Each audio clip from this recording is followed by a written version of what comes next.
News at 11 in high definition. Good morning. Thank you for joining us for WAAY 31 First News at 11. I'm Meredith Wood. We're going to check in with meteorologist Ari Sarsolari on this Friday morning. I'm not sure I thought Friday was ever going to get here this week. It just felt so long. It really did. I'm sure because of the cold weather. Yes. But we are just glad it is here and warmer temperatures are here. We can deal with a little rain. I think the same way that I know, we feel kind of exhausted this week. We do. I was going to say, you know, some of those pipes were expanding. It's kind of the same idea with the week has been expanded by that cold weather a little bit as well. And we finally started to climb out of the temperature hole, so that's really nice. Of course, this morning didn't really feel too bad.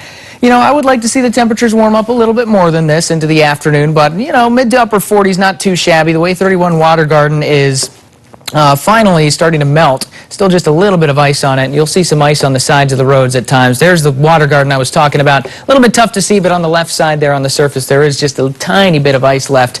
We've had a lot of fog up here on the mountain, basically because we're sitting in the bottom of a cloud, but the rain is still well off toward our west, and it really won't arrive until very late this evening and into the overnight. We'll get you a complete look at your forecast coming up in just a couple of minutes. Meredith? All right, thanks, Ari. We'll check back in. Madison police need help finding a man wanted for attempted kidnapping. Pedro Barragan is still at large after a January 5th domestic violence incident.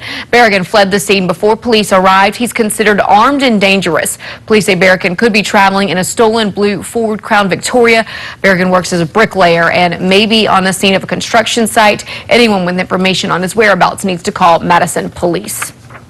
Huntsville police are trying to find two men who robbed a gas station early this morning. The clerk at the Kangaroo Memorial Parkway says two black men wearing masks held him up at gunpoint while demanding money. They took an undetermined amount of cash from the register before fleeing on foot towards Meridian Street. If you have any information, call HPD. Limestone County deputies are investigating a shooting death involving a repossession. Sheriff Mike Blakely says 28-year-old Kevin Johnson was shot around 6:30 last night outside of a home on Redbird Lane near the Limestone-Madison County line. Johnson's stepfather and a friend went to the home to repossess a car. Blakely says Johnson pulled a gun at his stepfather. His stepfather allegedly grabbed the gun and it went off, hitting Johnson, who later died at Athens Limestone Hospital. No word on any charges. In Albertville, police are investigating the death of a man found in his home as a murder. Albertville police say they responded to a house at Stoner Street and Valley View Drive around noon yesterday after a call from the man's friend. An officer found the victim's body in the kitchen. Police have not released the man's identity and have not said how he died. Huntsville police are investigating a shooting. It happened just before 1:30 yesterday on Force Road. Someone shot a man in the chest. Himsey took him to the hospital with non-threatening injuries. Police have some leads, but say it does not appear a random act. A new software system being tested right here in the Tennessee Valley could help send people to Mars and beyond. WAAY 31's Megan Wiebold explains. This is human spaceflight that this is being built for. A first-of-its-kind testing. NASA and Boeing teaming up to test the computer systems that will be put on the next space launch system.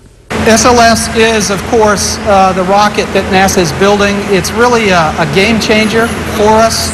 It essentially is going to enable us to do something we haven't done in about 50 years, and that's to send humans beyond low Earth orbit. The testing is being done right here in Huntsville at the Marshall Space Flight Center. That typically does not happen this early in a rocket development program. So we're wringing out the risk inherent in the development and assuring that we'll fly safely, reliably, and on time in 2017. The implications of what this software will lead to are out of this world. The flight software that we're developing will manage all the operations of this rocket. The thing about SLS that's so exciting is, number one, it allows us to carry crew past low Earth orbit, but also not just crew, but heavy cargo. And it can go really any destination. It can enable work at the moon. It can enable going to an asteroid. It can enable going to Mars. On Thursday, NASA and Boeing demonstrated the new software that will help further space exploration farther than it's ever gone. We want to be able to test it, obviously, before we build the rocket up and, of course, before you fly it. So that's what this facility, the Systems Integration and Test Facility, provides, is a mechanism to fully test this system. In Huntsville, Megan Wiebold, WAAY 31 First News. A traffic note for anyone using Gate 9 at Redstone Arsenal for the next 2 Saturdays, January 11th and 18th. The lanes will be shifted at Gate 9. The base will mark the area with electronic signs and barricades. Drivers can avoid the area by using Gate 8. Repair crews in Athens say the closure of all lanes on Hobbs Street between Beatty and Thomas Streets will continue today. Hawkins Groundwork is replacing sewer lines in downtown Athens and the historic areas. The Alabama Department of Education plans to release its list of failing schools sometimes next week. It will be based on test scores released last fall. A spokesperson won't say which day they'll be released. The Alabama Accountability Act, which lawmakers passed last year, gives parents of students in failing schools a tax credit if their child transfers to private schools. Honoring their hard work and dedication, several Morgan County teachers were given a big surprise. WAAY 31's Rachel Keith takes us along to meet the Teachers of the Year.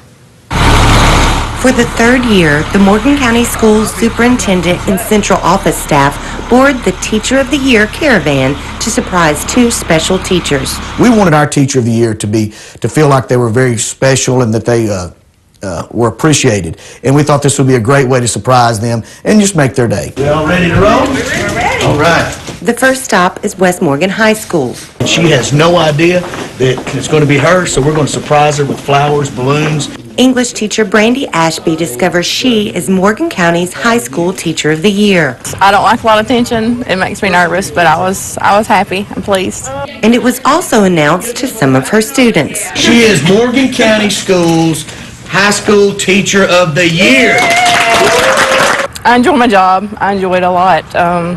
It's just some recognition, so it makes me feel good. Next, the caravan heads to Eva Elementary School. Y'all ready? Yep. Tracy Turrentine was in the middle of teaching her 4th grade class when she found out she was Morgan County's Elementary Teacher of the Year. I was just really shocked. I didn't know what was going on when I saw him. I had no clue. And her students were able to celebrate with her. I'm just shocked that I'm chosen Teacher of the Year because there's so many good ones. The third and final stop was at Brewer High School, where custodian Patrick Dudley was named the school system's Support Person of the Year. In Morgan County, Rachel Keith, WAAY 31 First News. Coming up on WAAY 31 First News at 11. Having pain in your shoulder or arm? I'm Erin Daisy. Find out why some people are having a rib removed to heal their pain ahead. And nationwide, massive credit card breach at Target is nearly twice as large as once thought. Find out how many are at risk ahead. And meteorologist Ari Solari is going to take a look at our weekend forecast when we come back. Stay with us.